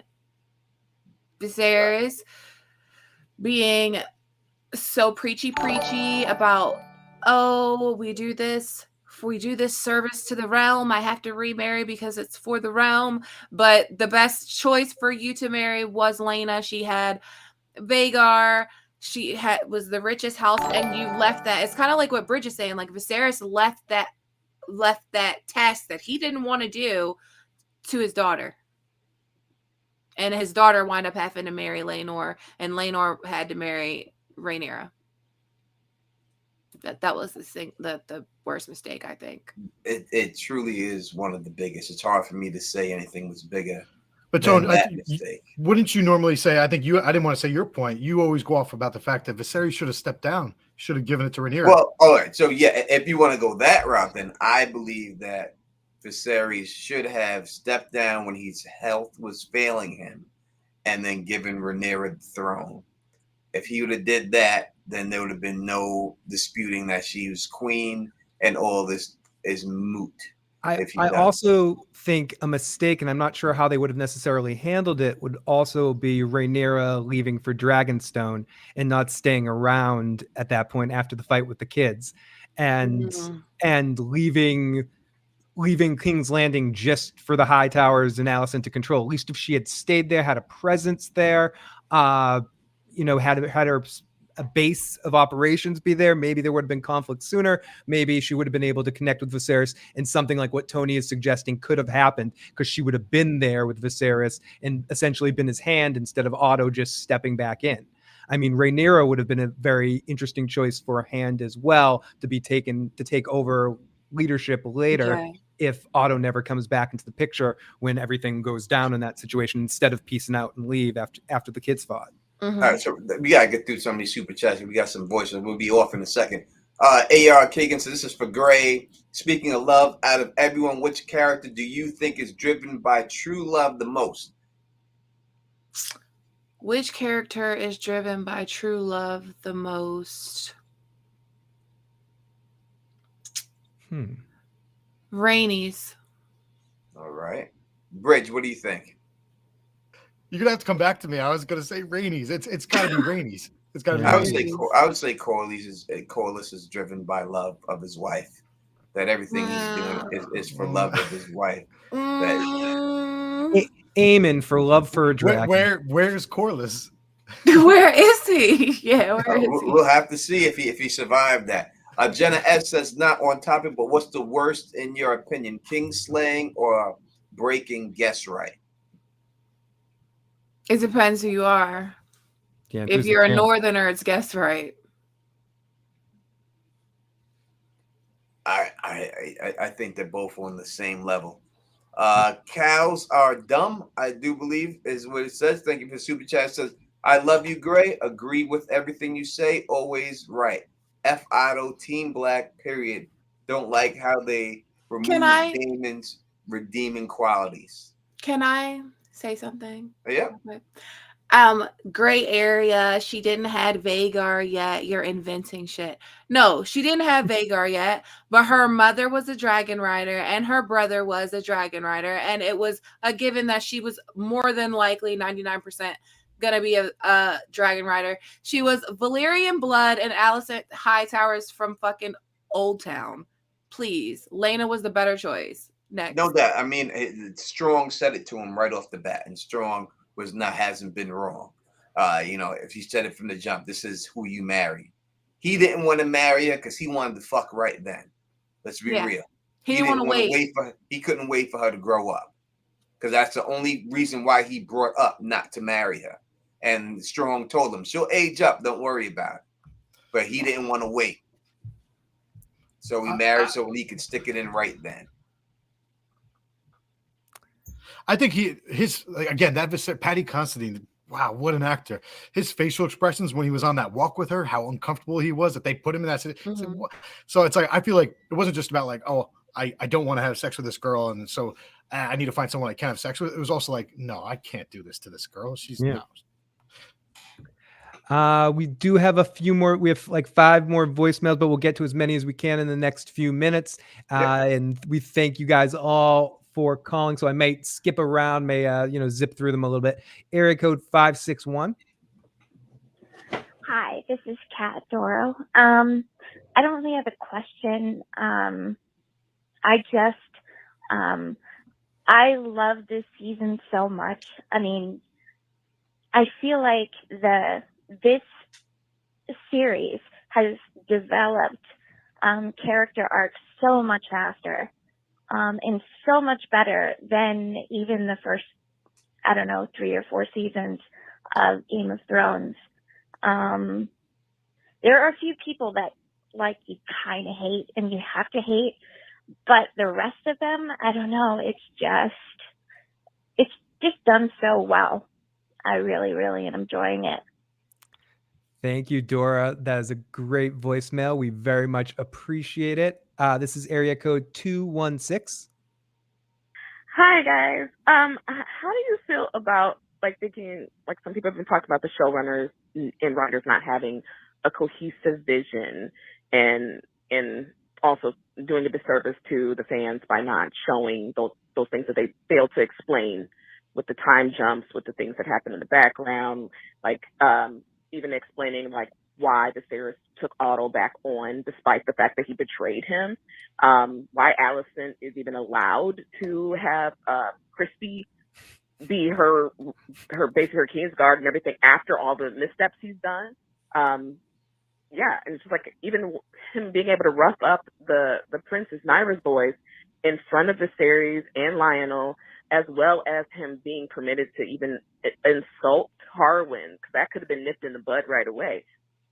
Those things it just doesn't seem fleshed out or make sense, especially thinking about how much power a king has, or even the hand would have in that case. Thanks.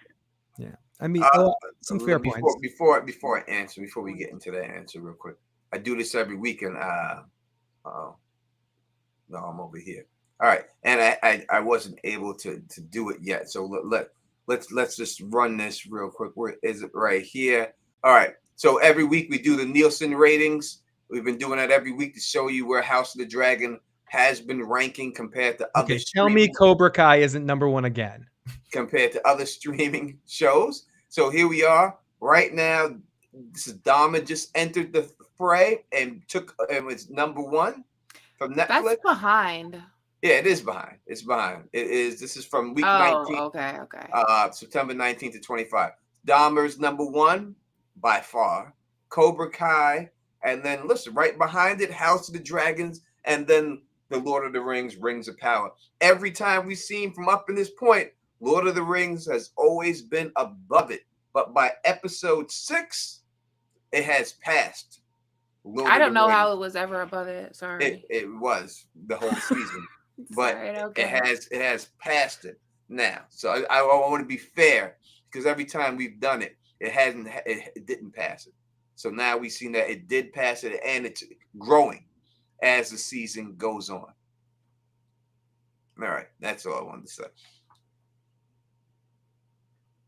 The question she was asking, how do you feel about the writers, the voicemail, she asked, how do you feel about the writers not seeming to be on the same page and how they aren't conveying some of the stuff correctly? I don't know if they're not on the same page, and that's why it came across like that. I just think that they were trying to get this done in 4 seasons. So in order to make it work, this season had to be done. This is the epilogue, right? And there's 3 seasons after, so there's no other way for them to do that without the way they did it. And thank you for for subscribing, Trippy Cinematics. So I saw on Twitter that there was a writer from the show. Her name is Sarah something. Yeah. And people were like really mad about her. I don't know what she said. Do y'all know what she said? Is that the one who She said something about Damon, but I don't know what she said about Damon that had people so fucking mad. I don't know. I don't know what that is. We got another. If anybody in the chat knows, can you let me know? Yeah, let me know. I'll pull it up if you know where it's at too. But we're about to be out of here, so you guys can watch the next episode. Thank you, Mr. DG456 for the super chat. So I can find it real quick. It says, "What happens outside the halls is none of my business. Should have checked the weather forecast." And we got another super chat that just popped up. I seen from A.R. Kagan. Do you think snow will fix the end of GOT? No, I don't think anything can fix the end of GOT because you can't bring back to life the characters that would need to be brought back. What do you guys think, that snow can it fix the end of GOT? Nothing can fix that. Yeah, I agree. I don't think anything can fix that. It can be good on its own. For what it is, going to fix that. They can fix it. It's best not to even try to fix it unless you're going to redo it. Gene Joseph, thank you for subscribing. Welcome to the family. You want to play one more, Phil, before we bounce out of here? Yeah. You're muted. Is he muted? I'm muted. I can't hear Phil. I can't hear Phil either. I can't hear Phil either, and he's not muted on the screen. Something happened with Phil's. He said he was having technical difficulties a little bit earlier, so probably that's what's going on right there with him and everything else. They're saying that the Sarah Hess, her name's Sarah Hess, she hates Damon. She hates Damon. She doesn't understand the love for Damon. Can you hear me now? Yeah, we can hear you now. Okay. Yeah, basically that's what she said. She said, I don't understand why people like Damon. He's like a strictly villainous character. I don't understand the love for Damon. Essentially is what she was saying. Girl, you know, I people like who do they like? Like I said, I don't dislike Damon. I don't want nothing bad to happen to him, but I recognize what he is. He's one of the most interesting Targaryens in 300 years of Targaryen history. He's one of the most interesting ones. And if you haven't seen my theory about Damon, like I think he's tied to a lot of magical things. I think he's Bloodraven's predecessor. Well, go to Gray's channel. She will give you all that juice. Tony, you want one last one here? Yeah, let's do one more. Okay, get out of here. Make sure you guys can I don't hear want this. to hold anybody up. I want everyone to get their snacks. Yeah, I'm excited to see what's going to happen in the next episode. I know everybody keeps going forward with talking about the greens and the blacks or whatever the case is, but for me, it's really just hard for me to see how you can support the greens given what's going on. I really think the main difference between them is that the blacks seem to like live more in the shit and the things that they've done much more than the greens. Like I really like harken back to what Rhaenyra said about Alicent at Driftmark when she was saying that, like, that's sort of like they have this veil of righteousness, you know what I mean? When, like, you really see, like, the things that they did last episode, killing all the lords that wouldn't support Aegon or whatever the case is, Alicent showing her feet for favors and all that kind of stuff. And meanwhile, she's getting mad at Rhaenyra, I guess, for, like, sleeping around or whatever the case is. So, I don't know. Hypocrite. I think, yeah. So I think that's why I would support the Blacks, just because, the Greens are really shady and they act like they're not. Like, I feel like Otto is the kind of person that would, like, steal from you and then, like, help you look for the item that he just stole, knowing that he has it. You know what I mean? And, I just can't get down with that. So. Now, Tony, I do have to say one of your channel members says, please play my message too. So we have to stay here for a couple more. Good channel member we got. And play this channel member's message. I believe this is Marcus, I think. Hey, what's going on, Tony? What's going on, Phil? And what's going on, Bridge? And hope that gray area comes back soon. I just wanted to say thank you so much, you guys, for just bringing this entire community together for this show. Since the beginning of the show, y'all have really, worked hard to really give us, a great community. And just thank you to Direwolf City. Thank you to, David Lightbringer. Thank you to Dragon Demands. Thank you to all of you just for your hard work before the show came out. And now that the show's coming, it is coming to an end. I just wanted to say thank you for everything that y'all have done. I appreciate all of you, and I love all of you so much. And I would say that my favorite character in season 1 was probably Laena Velaryon. She is just someone that really, stole my heart this season. And I think that in the books, I just didn't really connect with her. But on the show, I really felt that they, fleshed her out a little bit more. And even though I wish we had more time with her, I'm glad that and that we were able to really, get things from the Velaryon side and what they were fighting for. I thought that was a really well done plot point this season. I can't wait to see what happens in season 2. And I think that another favorite scene of mine was definitely, I agree with Phil, when Viserys was walking down the throne room to defend his daughter against the High Towers. I thought that was a really moving scene because, like I said beforehand, it really represents his commitment to her. When she was a child, he said that I will never change my mind. You will not be supplanted, and that does not change when he's dead. So that's why I am definitely Team Black on this, because the Greens are, they are some, they're some hypocrites. I'm just saying. But thank you again so much to everybody, every single one of you that have worked hard to give us this community. Thank you so much. And, much love from the ATL as always. And I can't wait to watch this finale with you guys. Hope to discuss with y'all again soon. Bye-bye. Thank you. Sorry, I had to play that channel member's voicemail. Huh?